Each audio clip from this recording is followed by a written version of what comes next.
In the year 2179, according to Earth's calendar, humans made their first contact with the Galactic Federation. However, their arrival caused little more than a faint ripple of interest. The advanced civilizations of the Federation regarded humans as primitive, hardly worth noting, as they fumbled with the basics of space travel and struggled to establish colonies just outside their own system. Most species quickly forgot the fledgling human republic, while others kept a distant, clinical interest, secretly studying humans like lab rats in an experiment. My people, the Elara, took a different approach. We saw in humans something familiar. They resembled us more than any other species in the Federation. Sure, we had prehensile tails and spent much of our time swinging through trees, but still, humans were basically our distant cousins in appearance, minus the awesome tails, of course. We watched them from afar, quietly proud, as they ventured out into the dangerous unknown, cataloging everything from the tiniest space microbes to the wildest interstellar phenomena. Nothing stopped them, not even the losses of ships and lives. It was like watching someone on a treasure hunt who just kept walking into quicksand and then dragging themselves out again with a grin and a shrug. Their scientists were everywhere, trading trinkets and scientific marvels like they were running a galaxy-wide yard sale. Human explorers? They picked random stars, pointed their ships, and thought, let's see what's behind door number 3. After a few years of human antics, our leaders thought it was time to make things official. We opened diplomatic channels, and my father was named our first ambassador to Earth. He was an instant fan of humanity, constantly telling me stories about their bravery and their sheer stubbornness. One story in particular stuck with me. It was about a school trip of younglings from the Zenari species, caught in a freak subspace rift. Humans from all corners of the galaxy answered the distress call. Ships came from everywhere, science vessels, pirate ships, even cruise liners. They didn't care about the dangers. They just kept throwing ships at the problem until, finally, they saved the 25 Zenari younglings. 12 ships were destroyed in the process, and over 800 humans lost their lives. To say my father was moved by their sacrifice would be an understatement. It was clear that humans weren't just fearless. They were downright reckless when it came to saving others. This event, among many others, convinced our government that humans were worth supporting, whether the Federation liked it or not. Of course, we had to be sneaky about it. Officially, the Federation had rules about giving advanced technology to primitive species. So, some of our ships just happened to go missing near human space. Totally random, definitely not planned. And somehow, humans kept finding these ships and reverse engineering them. Weird, right? Meanwhile, the Zenari, ever grateful for the rescue of their younglings, sent a cloaked ship to Earth loaded with their best tech and all their knowledge. In a mere 25 years, humans had made technological leaps by about 300 years, much to the Federation's chagrin. They held investigations, wagged their metaphorical fingers, but in the end, nothing could be proven. By 2204, the humans had established themselves as a mid-tier power. Their ships were everywhere, from trading hubs to deep space expeditions. They were our friends now, and together with the Zenari, we pushed for their membership in the Federation. Of course, the Federation snubbed them. My father was livid. The human ambassador, though, he shrugged and said, as long as they keep buying our stuff, who cares? That was the situation in 2230 when the insectoid swarm made its move. Now, the insectoids were a species of giant, 1.5-meter-tall space wasps with vestigial wings and a hive mind. Not exactly the kind of neighbors you'd want to borrow sugar from. Every now and then, they'd expand, grab a few planets, and cause some chaos. The Federation usually just stepped aside like, oh, you want that planet? Sure, no problem. We didn't really like it anyway. It was a tactic to avoid all-out war. But this time, things were different. The insectoids blitzed right through the Federation's border defenses and straight into the heart of Federation space. Their fleet, 6,000 ships strong, swarmed through, glassing entire worlds, wiping out billions of lives in just 2 days. The Federation fleet was caught off guard and decimated. They sent out a call for reinforcements, scrambling every member to muster what forces they could. And humans? Oh, they offered their help. sent a neat little subspace communication with a ready-to-sign defense pact. The Federation ignored it, of course. Didn't even bother to respond. That was a mistake they'd soon regret. The Federation launched a counterattack, managing to destroy about half the insectoid fleet before the swarm's enormous hive ships showed up. These were massive, so big they made the Federation's biggest battleships look like bath toys. The Federation fleet got obliterated, retreating with its tail between its legs to defend the core worlds. Meanwhile, the insectoids took a detour straight toward my home system. I remember sitting with my parents, watching the hollow broadcasts, as our government begged the Federation for help. The insectoids were coming, and we had no one to defend us. The Federation's response? Sorry, we're a little busy right now. Good luck, though. Thanks, guys. Then, out of nowhere, a new transmission appeared. The human president, sitting calmly at her desk, looked straight into the camera and said, "We are the Republic, and we will answer the call. Hold tight. We're coming." My mother fainted. My father? He started swinging from the ceiling like a madman, hooting with excitement. I didn't get it. Humans? Against the insectoids? What could a few middle-tier warships do? But my father, still dangling from the ceiling, looked down at me and said, "You don't know what humans are capable of, do you? They're not just explorers. They're survivors. They've been fighting each other for millennia. Trust me, they're not the weaklings the Federation thinks they are." He was right. The next day, the sky lit up with flashes as the human fleet arrived. First a few ships, then dozens, then hundreds. By the end, there were over 6,000 ships, a fleet to rival the insectoids. Carriers, battleships, cruisers, all of them bristling with firepower. The human admiral sent a broadcast to our planet. "We are here to fight, and we do not run. If the insectoids win, it'll be over our dead bodies." It was on. As the insectoid fleet approached, the humans unleashed everything they had. Missiles, lasers, ships moving with terrifying precision. The insectoids, known for their sheer numbers, suddenly found themselves outmatched. The humans fought like demons, every ship coordinating perfectly. They weren't just holding the line, they were pushing the insectoids back. For days, we watched in awe as the humans tore through the insectoid fleet. The battle was fierce, but in the end, humanity prevailed. They saved us. The Federation? Well, let's just say they've been a little more polite to the Human Republic since then. And us? We're proud to call them friends, because there's no greater ally in the galaxy than a human who's got your back. Just don't get on their bad side. Trust me on that one. The year was 2147, Earth calendar, and tensions across the galaxy had reached a fever pitch. The insectoid fleet had marched across the Commonwealth like a relentless swarm, their wings humming a death tune that no species could escape. Entire worlds were annihilated, and the once proud Commonwealth now clung to hope that rested on the Human Republic. And somehow, despite their outward calm, we Elani, watchers and allies of the humans, felt a spark of humor at the situation. Because when everyone else was running, hiding, or begging, the humans were just late. I found myself pacing the hollow-lit corridors of our family estate, my thoughts scattered as the impending doom loomed large.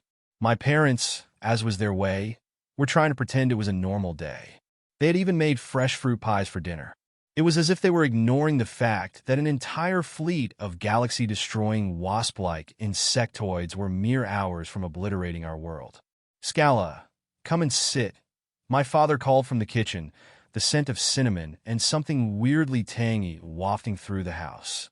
"We can at least face our impending doom with full stomachs." "Father, you realize this is no time to be cracking jokes?" I muttered, unable to comprehend how he could be so relaxed. He waved me off with a grin, hanging lazily from the ceiling branches in our tree-like living room. "Scala, humor is how we Elani survive," he said, swinging down and landing in front of me. "And besides, I've been through worse." His grin faltered for a second. "Well, maybe not worse, but at least we have pie." Just as I was about to retort, our home's hollow projector lit up, casting the familiar insignia of the Commonwealth across the walls. The news anchor appeared, their tone somber but controlled. The insectoid fleet has entered the outskirts of the Elania system. Commonwealth forces remain unresponsive. However, the Republic fleet, they're here. Sensors have detected 6,094 human ships arriving at the edge of the system. The humans, have they come to save us? The words hit like a bolt of electricity. My father's grin widened, almost mischievously, while my mother gasped and clutched her leafy hair. See?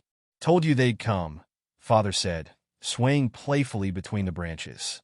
Though, of course, they couldn't resist making a dramatic entrance. And then, the hollow screen blinked to life again, this time displaying the human Admiral Thompson, his stern face illuminated against the backdrop of a bustling command center. His voice was cool and confident. People of Elania, we've arrived to assist in your defense. We're dropping out of null space and moving into position.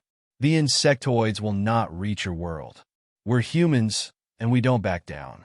I felt my heart pound with a strange mixture of relief and disbelief. Were they seriously planning to take on an insectoid fleet that even the Commonwealth feared? My mother started tearing up while my father punched the air with glee. I love these guys, he shouted. The next few hours passed in a whirlwind of tension, hope, and far too much dessert as we watched the Republic ships slowly approach the insectoid horde.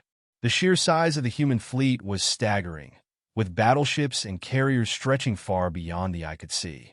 But it wasn't just the size, it was the speed at which they moved, the precision with which they coordinated. And as for their strange, unscannable ships, those remained an enigma, but whatever they were, I had a feeling the insectoids wouldn't like them one bit. Then came the first contact. An enormous flash lit up the hollow screen, and a dozen insectoid hive ships lunged forward, their jagged, monstrous forms like something out of a nightmare. But the humans didn't flinch. They moved with terrifying precision, breaking into squadrons and engaging the hive ships in a way that was almost surgical. And all the while, the unknown human ships remained just out of reach, biding their time. The first insectoid ship was obliterated within seconds, its massive hull tearing apart as the Republic's battleships unleashed their devastating firepower. Yet more insectoids swarmed in, their hive mind coordinating their attacks with ferocity. But even as the insectoid ships multiplied like angry hornets, the humans held their ground. They're winning, I muttered, more to myself than anyone else. But my father, of course, had heard. Of course they are, he exclaimed, his tail swaying triumphantly. Humans don't know how to lose. Even when they do lose, they refuse to admit it. The battle raged on, with human ships trading blow after blow with the insectoid fleet. The space around our planet was a chaotic dance of lasers, plasma fire, and explosions. But as the fight wore on, something shifted. The human strange, unscannable ships began to move. At first, they darted between the lines like shadows, barely visible. But then, without warning, they unleashed a storm of energy unlike anything we'd ever seen. It wasn't just firepower. It was something different, something designed to disrupt the insectoid's hive mind. One by one, the insectoid ships faltered, their movements slowing, their coordination failing. It was as if the humans had found a way to sever their connection to the hive. The holoscreen zoomed in on one of the insectoid hive ships as it drifted, powerless, into the human formation. And with one final blast, it exploded in a brilliant flash, sending shockwaves across space. I turned to my father, who was now practically vibrating with excitement. They really did it, I whispered. They actually stopped them. He smirked, leaning back against the branches with a satisfied grin. Of course they did, Scala. I told you, the humans are our greatest allies. And, apparently, the galaxy's worst nightmare. The Republic fleet had arrived, and with it, the tide had turned. As the last of the insectoid ships began to retreat, limping away from the system, I realized one thing. For once, we had nothing to fear. The humans were here, and they weren't just our friends. They were our salvation. The skies above Elania were clearer than they had been in weeks. The distant glow of the Republic fleet hovered in orbit like a steel halo, and though the remnants of the insectoid armada were nowhere to be seen, the tension lingered. Something wasn't right. I could feel it gnawing at the edges of my mind, but no one else seemed to notice. The news streams were flooded with footage of the human victory, civilians across Elania celebrating in the streets. My father had thrown a feast in the neighborhood, inviting anyone and everyone, as if his food could somehow erase the memories of impending extinction. My mother hummed cheerfully as she cleaned, her movements light, almost joyous. But I wasn't at ease. I stood alone in the high branches of our home, staring up at the distant stars, my thoughts swirling with questions. How had the humans won so decisively? How had they developed the technology to disrupt the hive mind of the insectoids so effortlessly? And what had they sacrificed to create such power? My personal holo device chirped. A message from Nylin, my closest friend and a military analyst for the Commonwealth, flashed on the screen. Meet me at the upper observation platform. Now! I didn't hesitate. Sliding down the smooth bark of the tree and darting between homes, I made my way to the towering platform that overlooked the capital city. It was a place of peace, normally a haven for quiet contemplation, but tonight it felt charged with unseen energy. Nylin was already there, standing at the edge, his expression dark. "I assume you've been following the news," he said without turning to face me. "Of course. The Republic fleet's the talk of every system." He let out a heavy sigh. "I've been running scans since they arrived, cross-referencing old Commonwealth intel, studying the battle records, trying to understand how they pulled off what no other force could." He paused, his eyes narrowing. "Something's off. What do you mean?" He turned to face me now, his pale eyes reflecting the distant city lights. "I don't think the insectoids just fled. I think they let the humans win." I felt a chill run down my spine. "That's impossible. You saw the same footage I did. The humans destroyed them." Nylin shook his head. "The Republic fleet overwhelmed the insectoids, sure. But the patterns don't add up. The insectoids are highly adaptive, relentless. They don't just retreat unless there's a deeper purpose. They've been at the edge of every known system for years, tearing through Commonwealth forces like they were nothing. And now they just leave?" I chewed on his words, but they didn't sit right. "What are you saying, Nylin?" "I'm saying," he whispered, stepping closer, "that the humans might have triggered something far worse. Something that even they don't understand." His eyes were wide with fear, a look I hadn't seen in him before.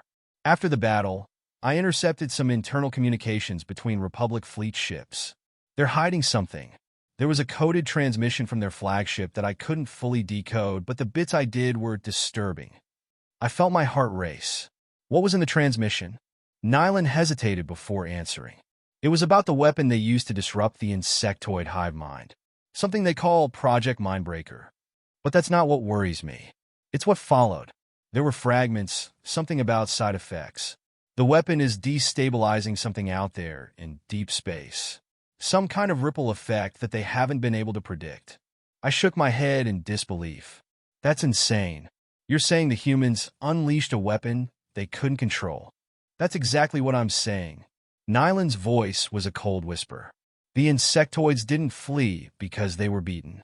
They retreated because they're waiting for something. And whatever it is, it's connected to that weapon." A heavy silence fell between us, the weight of his words pressing down on my chest. Could it be true? The humans had won, but at what cost?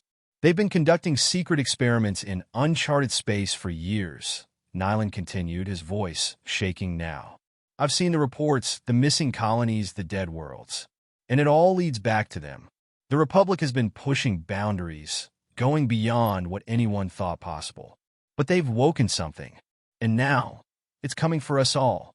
A low rumble from the sky made us both look up. The Republic's flagship hovered above the planet like a colossal predator, its presence casting an ominous shadow over the landscape. I felt a knot form in my stomach. The insectoids weren't our greatest threat anymore.